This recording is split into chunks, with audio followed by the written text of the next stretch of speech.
मदीनो मन ठार जे करे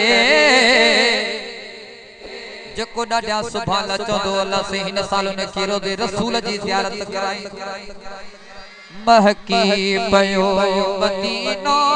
मन ठार जे करे ओ सरसब्ज आगे अजबी सरदार जे करे हाँ सरसब्ज आगे अजबी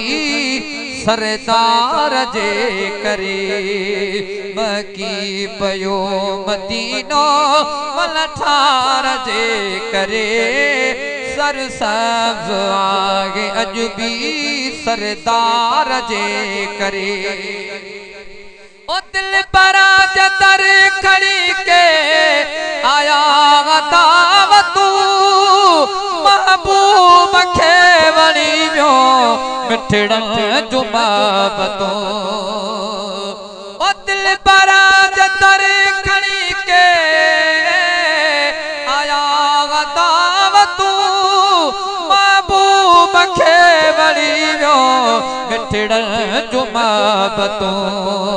मदनी पुगो मदीने दिल प्यार जे करे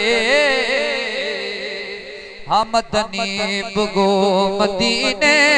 दिल प्यार जे करे सरसब्ज आगे अजबी सरदार जे करे ओ चोनिया जो चंद्र चमक्यो चमकार थी वया पुतो हुजूर हादी हुबकार थी वया हाँ चोनिया जो चंद्र चमक्यो चमकार थी वया आयो हुजूर हादी हुबकार थी वया धरती सधो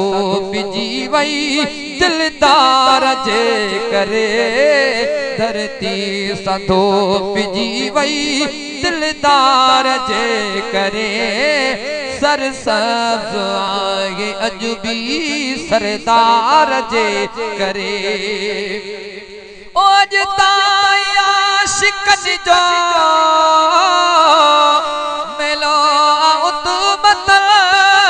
राबरा रसूल जो दर रहमत सारतल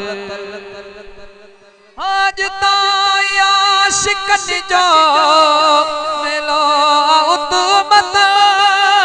राबरा रसूल जो दर रहमत सारतल दुनिया वने थी अजबी दीदार जे करे दुनिया वने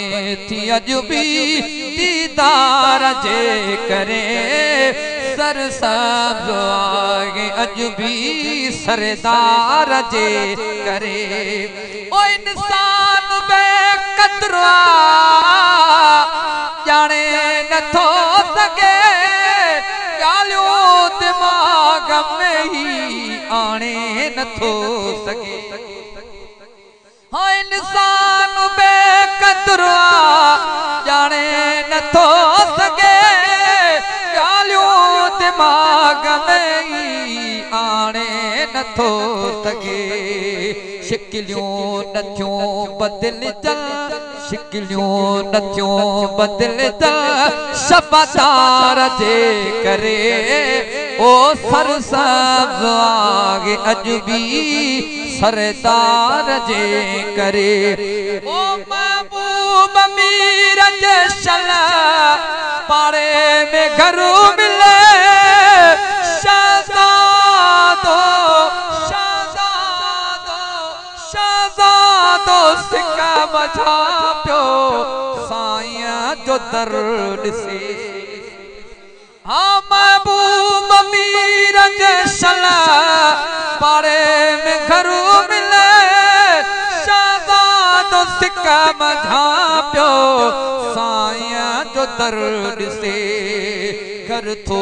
वठण घुरा उते गमटार जे करे ओ सरसाग अजबी सरदार जे करे महकी पयो मदीनो मलठार जे करे सरसाग अजबी सरदार जे करे।